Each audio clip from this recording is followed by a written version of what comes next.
Núcleo de Telesaúde, Universidade Federal do Maranhão.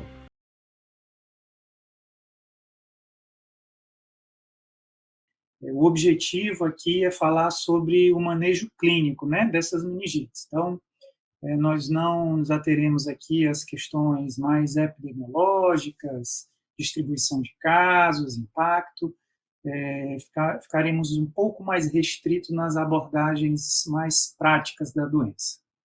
Então, eu começo com um caso clínico que eu vou ler para vocês, depois a gente volta nesse caso para ver o que aconteceu com eles. Então, um lactente do sexo feminino, 1 mês e 15 dias, proveniente de Vitória do Mearim, que iniciou um quadro de febre sem outros sinais e evoluiu no dia seguinte para tremores. Não ficou muito claro se aqueles tremores eram convulsões ou calafrios. Associado a choro inconsolável e vômito, sendo internado no dia 4 de novembro. Na admissão não tinha rigidez de nuca ou abalamento de fontanela ou rebaixamento. Nos exames da admissão, essa paciente tinha um PCR de 1,2, um hemograma normal, uma linfocitose relativa, típica da idade, urina 1 com apenas 6 leucócitos por campo e raras bactérias. O raio-x de tórax não tinha alteração. Foi iniciado ampicilina e gentamicina inicialmente, empírico, evoluiu logo no primeiro dia, no segundo dia afebril, entretanto, apresentou uma distensão abdominal associado à leucocitose que ela não tinha antes, de 14.900 e uma anemia. E um aumento de PCR, né, ali já no terceiro dia, né, de internação, no dia 6. A urocultura da admissão tinha sido isolado uma E. coli resistente apenas a Bactrim. O ultrassom de abdômen era normal, e como ela estava com essa distensão abdominal, não melhorava, foi interpretado que era possível que não fosse dessa E. coli a causa, né? E foi escalonado o antimicrobiano para oxacilina e amica, né? Tem um esquema aí para sepse tardia no neonato. Evoluiu recidiva do estado febril, depois desse escalonamento, e uma crise convulsiva tônico-clônica generalizada. Aí, nesse momento, ela apresentou um abalamento de fontanela, então já era o 5º dia da internação, sendo encaminhada para a UTI. A tomografia de crânio foi normal, raio-x de tórax também não tinha alterações, e foi trocado o esquema pensando em uma meningite bacteriana e cobrindo meningite bacteriana e viral. Iniciado ceftriaxona e aciclovir nesse dia. Foi coletado um líquor no dia seguinte, que veio com 302 leucócitos, 51% de linfócitos, 9% de mono e 39% de neutrófilos.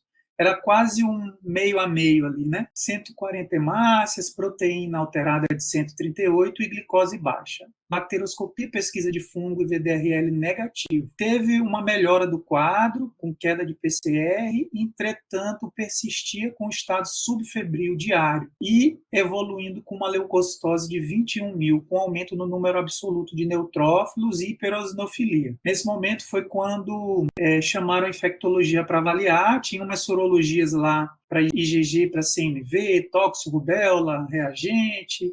As hemoculturas estavam em andamento, mas eram parciais negativas, e o paciente estava lá em uso de anticonvulsivante. Aliás, o eletroencefalo não deu atividade paroxística, mas o paciente estava usando anticonvulsivante. Então, esse é o cenário de um paciente que internou, né, quase um neonato, né, 1 mês e 15 dias, um lactente que interna com um quadro aparentemente de infecção do sistema nervoso central. Então, o que a gente pretende fazer? A gente vai tratar aqui de 5 pontos, né? Primeiro, quando que a gente pensa em meningite? Segundo, quais que são as precauções que eu devo tomar em um paciente com suspeita de meningite? Terceiro, como que eu diagnostico a meningite, né? Como diagnosticar, como eu trato e quais são as condutas que a gente deve fazer relacionada à profilaxia. Então, começamos aí pela primeira pergunta, que é quando eu penso em meningite. Para eu pensar em meningite, eu preciso definir casos suspeitos, né? Meningite é classificada aí como, a definição de caso é um quadro agudo de febre associado a toxemia, cefaleia, rigidez de nuca, hipetéquias ou equimoses. Também pode ser considerado um caso suspeito todo quadro agudo de febre com toxemia, cefaleia, pode ser considerado um caso suspeito pacientes que têm febre sem motivo aparente, com alguma alteração de nível de consciência, tá? Então, esses são os dois. Você vê que são coisas muito vagas, né? Quando a gente fala de definição de caso, a gente lembra de síndrome gripal, é tudo muito fácil de você fazer. Presença de febre mais 2, e aí ele dá a lista dos 2 sintomas. Na arbovirose também. Aqui na meningite, a gente tem uma área um pouco nebulosa, porque são sintomas bastante inespecíficos, né, para definição de caso. E aí, quando a gente vai avaliar isso, então, paciente que tem febre, cefaleia mais febre, e tem qualquer um desses sinais, ou sinais meníngeos, ou crise convulsiva, ou déficit focal, ou rebaixamento, ou toxemia ou petequias, eu preciso pensar em suspeita de meningite, né? Que eu estou diante de um caso de meningite. A tríade clássica, que é febre, alteração do estado mental e rigidez de nuca, ela tem uma frequência que varia muito e, em média, só é presente em 50% dos casos, né? Quando a gente avalia a frequência desses sintomas, quando vem juntos, né? Quando a gente pega a tétrade clássica, que é cefaleia, febre, alteração do estado mental e nuca, cai bastante, né, a sensibilidade. Então, o que se deixa, aliás, na verdade, aumenta bastante a sensibilidade quando a gente pega dentro desses 4 e associa 2 desses 4. Então, se tem cefaleia e febre, ou cefaleia e alteração do estado mental, ou cefaleia e rigidez de nuca, ou rigidez de nuca e febre, aí você aumenta bastante a sensibilidade da sua suspeita, né?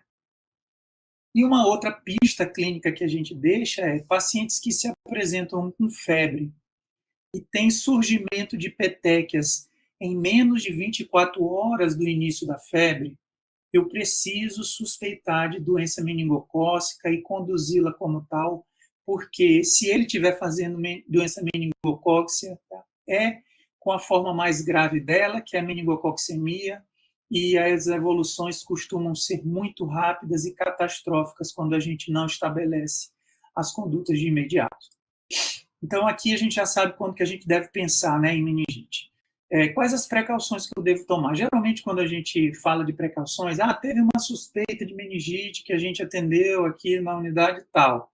Então, existem 2 tipos de profissional, né? Ou aquele profissional que vai paramentado dessa forma para atender o doente, né? Como se ele tivesse indo atender um caso de ebola, ou então é aquele que começa a querer tomar todos os antibióticos, eu tenho que tomar profilaxia, né? Então, a gente precisa entender que a transmissão dessa doença ela se dá por gotículas. E gotículas respiratórias, a gente sabe como que previne, que a gente está muito bem habituado aí com a pandemia, né? De doenças respiratórias. Então, as precauções que eu devo tomar são precauções por gotícula. E aí, precaução por gotícula é o uso de máscara cirúrgica. Isso é o suficiente para eu poder atender um paciente com suspeita de meningite. Por quê? Porque a gotícula, para poder me infectar, ele precisa sair da via aérea e entrar direto na minha via aérea. Então, só a máscara já é suficiente para eu poder me proteger disso. Então, não há necessidade de paramentações extensas, máscara N95, enfim. Nada disso é necessário para atender os casos de suspeita de meningite. E o tempo que essa precaução vai durar é 24 horas após o início da terapia eficaz. Ou seja, eu pensei em meningite, eu estabeleço o tratamento com dose para sistema nervoso central e, a partir daí, eu conto 24 horas. 24 horas depois, esse paciente já sai das precauções por gotícula e entra em precaução padrão, como qualquer outro paciente. Isso é uma informação muito importante, porque gera muita comoção, muita dúvida e muita confusão aí pelos núcleos de vigilância e pelas CCHs do país, que precisam enfrentar com os medos relacionados à meningite. Vamos então para a terceira pergunta, que é como que a gente faz o diagnóstico da meningite. Então, a gente classifica aí entre meningite aguda e subaguda e crônica, né? A maioria dos casos são de meningite da forma aguda, né? São as meningites virais. E, em geral, as meningites de característica viral, elas têm pródromos virais que variam aí de 3 a 7 dias. Então, só tinha quadros sistêmicos inespecíficos alguns dias antes e aí interna ou, enfim, procura assistência com sinais, sintomas de meningite. Já a bacteriana não, é aquele quadro que a gente chama de hiperagudo, né? A evolução é em 24 a 48 horas. Em geral, vem com cefaleia e febre e em menos de 48 horas você já tem aí a presença de sintomas do sistema nervoso central. Já nas subagudas e crônicas, que não são o interesse da nossa discussão, a gente tem as micobacterianas e as fúngicas, né? As fúngicas têm como característica principal a hipertensão intracraniana, né? E a micobacteriana, em geral, ela tem aí um curso de 2 semanas de evolução e tem um quadro aí de febre, às vezes são febres intermitentes, de padrão vespertino, que é muito característico da micobactéria.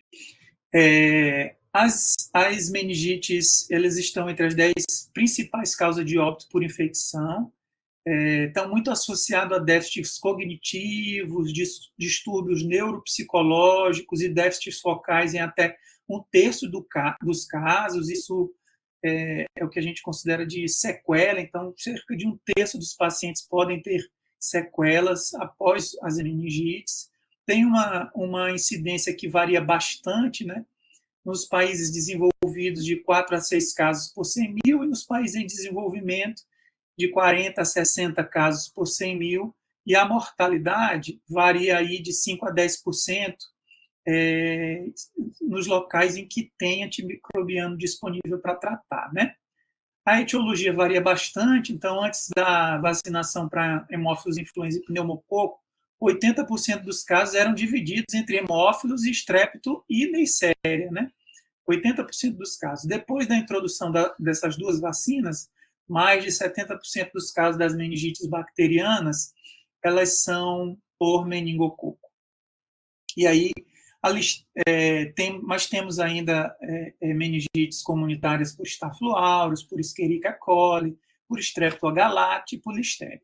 Na viral, a gente tem que a maioria dos casos das meningites é de etiologia viral. E aí essa epidemiologia aqui, ela é uma coisa que vem em mudança, né? A maioria das casuísticas mostra aí que varia de 75% a 90% dos casos são enterovírus, ecovírus, coxsackie, mas a questão é que agora com o desenvolvimento da biologia molecular depois da pandemia, a gente consegue identificar muito mais vírus que antes não estavam tão disponíveis os exames. Então, a gente tem uma frequência agora muito alta de arboviroses que fazem meningites virais, né? A gente consegue identificar com mais frequência outros vírus, né? Como vírus da família herpes. Então, essa epidemiologia é uma epidemiologia que provavelmente nos próximos anos a gente deve ver mudando. Na verdade, já está mudando, faltam trabalhos mais robustos, né? Epidemiológicos para demonstrar isso. E aí, eu vou até contar isso numa situação que eu vivi em época de residência, que um preceptor foi passar visita e era um paciente com suspeita de meningite. Ele, como é que veio o líquor do paciente? Não, é porque a gente não conseguiu coletar. Ele perguntou de novo, como veio o líquor do paciente? Não conseguimos coletar. Ele perguntou a terceira vez, como veio o líquor do paciente? Não conseguimos coletar. Ele levantou e foi embora.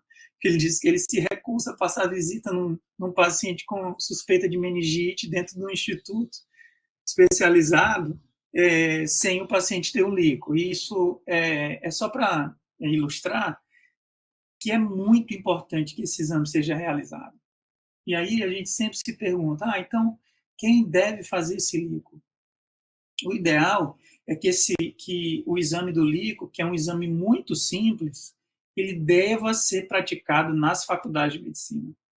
Então, nos hospitais que têm ensino, nos hospitais de escola, o ideal é esse, e a rotina de muitos hospitais. Quem coleta o líquor é o interno.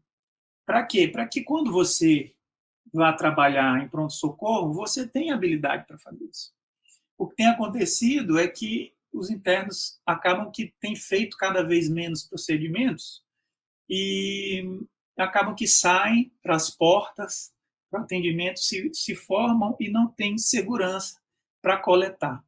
Mas isso é uma coisa muito importante.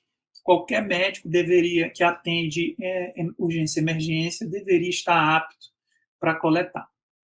E aí ele precisa solicitar quimostológico, lactato, bacterioscopia, cultura, látex e biologia molecular, que eu vou dar um destaque um pouco mais para frente.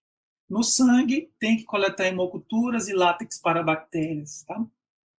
Isso tudo, a punção deve vir antes de qualquer outra conduta relacionada, seja tomografia, seja início do antibiótico. Então, a gente tem que priorizar o líquido. É claro que se eu não tenho quem colete, vai demorar, não consigo, eu não posso atrasar o antibiótico em detrimento da coleta do líquido. Né? A prioridade vai ser do antibiótico. Só que em algumas situações eu preciso postergar. Olha, eu não posso funcionar esse paciente sem ter um exame de imagem. A maioria dos casos a gente vai conseguir funcionar sem precisar de um exame de imagem do crânio, né? Mas em alguns casos a gente precisa. Então, pacientes que estão em insuficiência respiratória, que têm distúrbios de coagulação, plaquetopenia menor do que 50.000, que tem um rebaixamento de nível de consciência com Glasgow menor do que 11, que apresenta sinal focal como anisocoria e convulsão, pacientes que têm HIV também são pacientes que a gente precisa fazer a tomografia antes, né?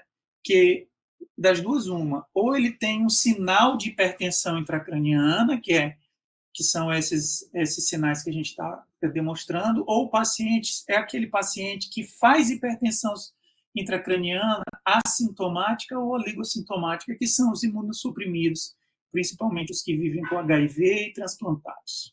E a tomografia ela pode se apresentar de várias maneiras, com apagamento de sucos e giros, com edema, pode aparecer já com coleções, com empiemas, com abscessos, né, em casos mais graves, com ventriculites na tomografia. Na ressonância da etiologia bacteriana, né, que é o foco aqui da nossa discussão, as alterações são muito semelhantes, você vai ter alterações corticais, vai ter sinais de ventriculite, pode ter sinais de grandes abscessos, tanto bem formados quanto abscessos em formação, e de vasculite. Já na viral, a alteração mais frequente é a que a gente encontra relacionada ao herpes vírus, né? Que é a alteração de sinal ali no lobo temporal. Isso é muito característico de encefalite ou meningite herpética. E aí, como que a gente trata, né? Depois que a gente já puncionou, coletou aqueles exames direcionados,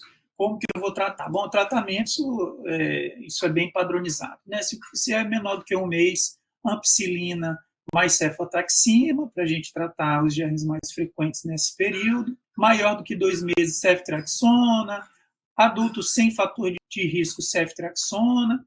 Maiores de 50 anos, gestante HIV, precisa associar ampicilina pelo risco de listéria.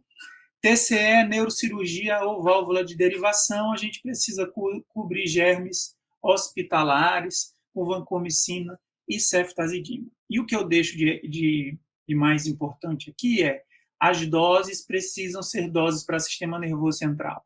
Quanto ceftriaxona eu posso fazer 2 gramas uma vez ao dia para tratar a maioria das infecções, eu preciso fazer para cobertura do sistema nervoso central 2 gramas de 12. E isso é uma regra aí para todos os outros antimicrobianos, né? Então é importante que a gente faça, né? Precisa iniciar o corticoide para todos os casos suspeitos, já a gente fala do porquê, e ele tem que começar idealmente antes do início do antimicrobiano. Nos casos iniciais que a gente não tem muito claro se a etiologia é bacteriana ou viral, tem que fazer a ciclovir na dose de 10 mg quilodose de 8 horas até o resultado do líquido. E aqui, esse é um slide que a gente encontra em vários livros, né, de meningite, que é a questão relacionada à interpretação do líquor, né? Então, esse líquor, nas meningites virais, a gente, em geral, encontra uma celularidade mais baixa do que nas meningites bacterianas, e nas granulomatosas, que aí é fúngica e principalmente micobacteriana, é intermediário. Em geral, as bacterianas a gente tem com diferencial maior de neutrófilos, enquanto virais e granulomatosas linfomononucleares. O aumento da pressão intracraniana é maior nas granulomatosas, né, do que nas purulentas, né, nas bacterianas e nas virais. O aumento de proteína mais intenso é nas bacterianas e o consumo de glicose, o único que, em geral, pode vir normal é nas virais. Você vê que isso aqui é só uma sugestão. A gente vai ver que existem muitos casos em que você vê meningites bacterianas com líquor com celularidade menor do que 200, com proteína menor do que 100, tá? Mas a maioria se apresenta aí com essas características. O que a gente discute no tratamento? Primeiro, o corticóide eu preciso dar para todo mundo, mas eu preciso manter para todo mundo? Não, eu mantenho nos casos de pneumococo, porque ele muda a mortalidade e reduz sequelas, e mantenho para o meningococo, porque apesar de não mudar sequelas, alguns trabalhos referem que demonstram que pode reduzir sequelas relacionadas ao meningococo. Existe uma discussão a respeito do que é melhor, né, de tratamento. Penicilina cristalina, ceftriaxona ou vancomicina para pneumococo. Então, o que se sabe, né? Se você tem o teste de sensibilidade, e vê que ela é sensível à penicilina, eu preciso só olhar se o MIC é maior ou igual a 0,12. Porque se for, eu sei que tem mais falhas com penicilina e eu preciso dar ceftriaxona. Se for menor, eu posso desescalonar e tratar com penicilina cristalina. O que a gente tem visto, e aí São Paulo está um pouco mais à frente do que a gente teve poucos casos ainda aqui no Maranhão relacionados a isso, é pneumococo resistente à ceftriaxona, né? Então, temos alguns casos já aqui no Maranhão, mas a gente não tem um estudo epidemiológico aqui que consiga demonstrar que a gente já deve mudar a conduta e tratar toda a meningite bacteriana com vancomicina inicialmente. Então, mantém-se a recomendação do uso da ceftriaxona como uma droga de escolha para a maioria dos casos.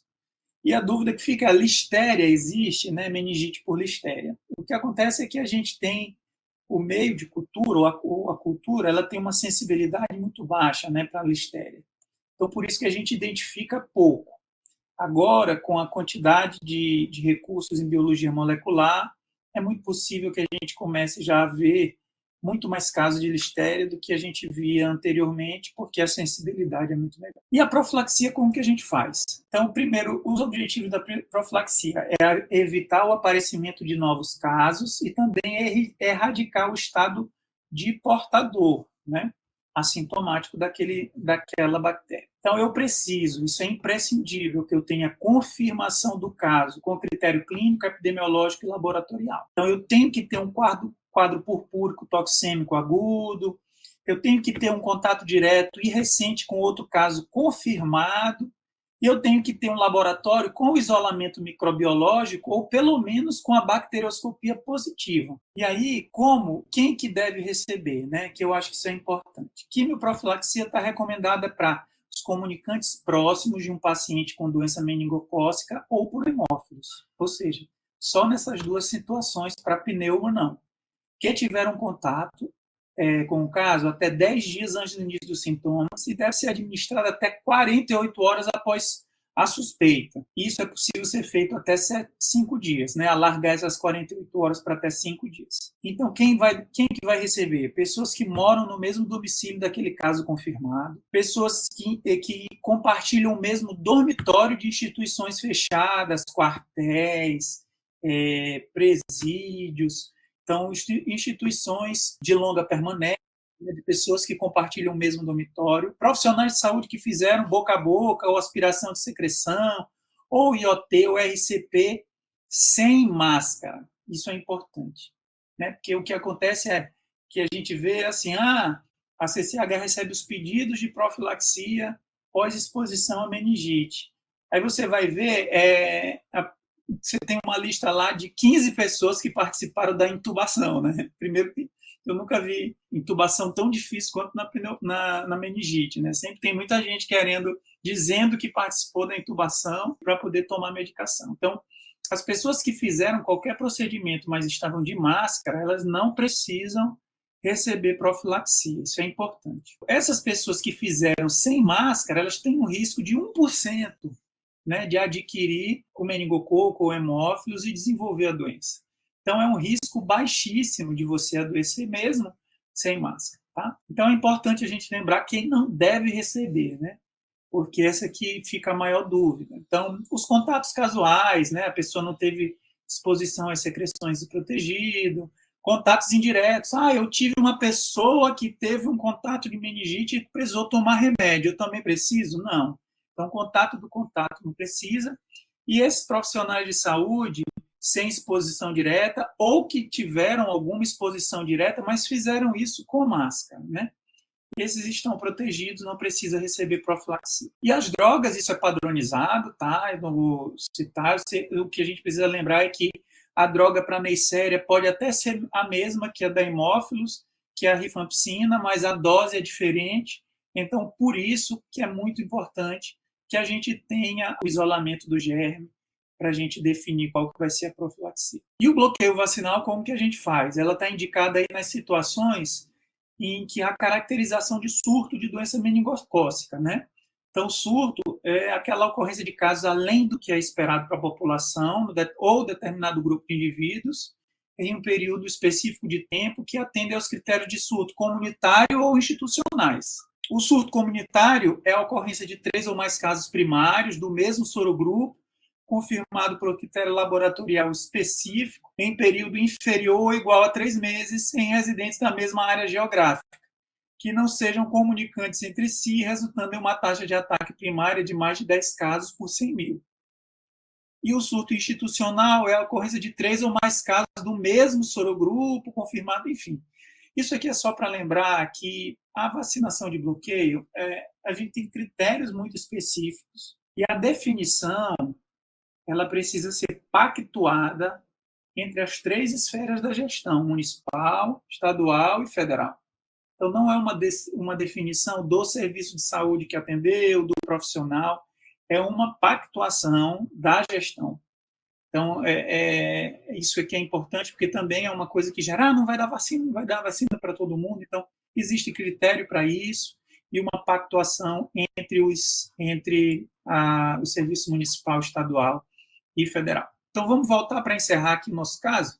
É um lactente feminino de 1 mês e 15 dias, que veio de Vitória do Mearim e iniciou um quadro de febre sem outros sinais. Você vê, né? Criança ou lactentes, e até menores do que 1 ano, eles não fazem o quadro típico mesmo, que evolui no dia seguinte para tremores que não deu para identificar se aquilo era calafrio ou convulsão, porque foi segundo relatos. Associado a choro inconsolável e vômitos, e foi internado nesse dia. Na admissão não havia rigidez de nuca ou abaulamento de fontanela ou rebaixamento. Os exames eram PCR baixo, com hemograma normal, urina 1 também normal, só com 6 leuco por campo e raras bactérias, raio-x de tórax sem alterações. Foi iniciada ampicilina e gentamicina, evoluiu a febril no segundo dia, mas teve distensão abdominal, leucocitose discreta, com 14.900, anemia, caiu a hemoglobina e um aumento importante do PCR, lá no terceiro dia, que era o dia 6.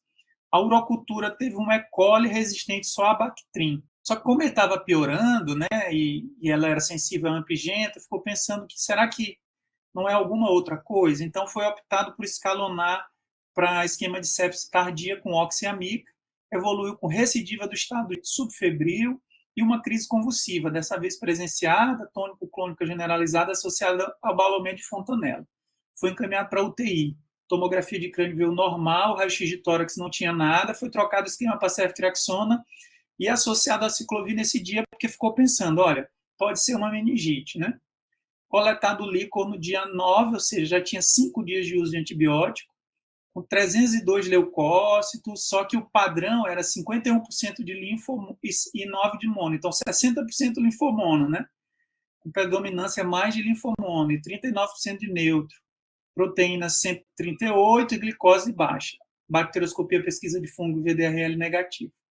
Teve melhora do quadro, queda do PCR, mas continuava com estado subfebril e evoluindo com uma leucocitose de 21.000 e hiperosinofilia. Teve essas sorologias positivas e a gente entrou no caso. O que a gente fez? Olha, vamos coletar um novo líquor, mantivemos ceftriaxona e aciclovir, associamos ampicilina, porque como ele tem ali menos do que 2 meses, podia ter um risco de listéria associado, então deixamos ampicilina e todas as drogas com dose para o sistema nervoso. Associamos uma cobertura para gram-positivo resistente, porque ficamos pensando, será que é um pneumo resistente? Demos vancomicina para ela. E consideraremos até tratar micobactéria, porque já tinha usado muito antibiótico, o padrão do líquor era linfomono, e a gente não estava muito claro ali a etiologia. E recoletamos o líquor para o painel molecular de meningites. O resultado, as hemoculturas negativas todas, a cultura do líquor também, mas o painel molecular de meningite veio o RT-PCR positivo para Neisseria meningitidis. Você vê, ela já estava 5 dias em uso de antibiótico, né? A cultura do líquor é negativa, você vê no líquor 4 horas de uso de antibiótico já é suficiente para negativar a cultura do líquor, então são bactérias muito suscetíveis, né? Fáceis de negativar a cultura, e o PCR já com 5 dias de uso de antibiótico ainda veio positivo. Então, olha como muda a vida dele. A gente tirou todos os outros antibióticos e mantivemos somente ceftriaxona para ele, né? Então, era um paciente que já estava em uso de 4 drogas, a gente ia considerar fazer tratamento para micobactéria, quando a gente tirou tudo e deixou só ceftriaxona. Então, por que eu falo isso? Porque hoje os LACENs estão preparados para receber essas amostras, eles realizam o exame, só precisa que a gente colete e envie. Então, esse é o nosso único papel. Então, eu acho que é importante a gente frisar que esse é um dos maiores ganhos, na minha opinião, aí no manejo das meningites nos últimos anos. Então, eu acho que aí a gente conseguiu responder as 5 perguntas elementares, né, no manejo do paciente com suspeita de meningite. Tem dúvidas sobre o assunto abordado? Conheça o aplicativo Sofia, respostas sobre procedimentos clínicos, ações de saúde e processos de trabalho. Você também pode acessar pelo site http://sofia.telesaude.ufma.br e não esqueça de se inscrever em nosso canal e seguir as nossas redes sociais.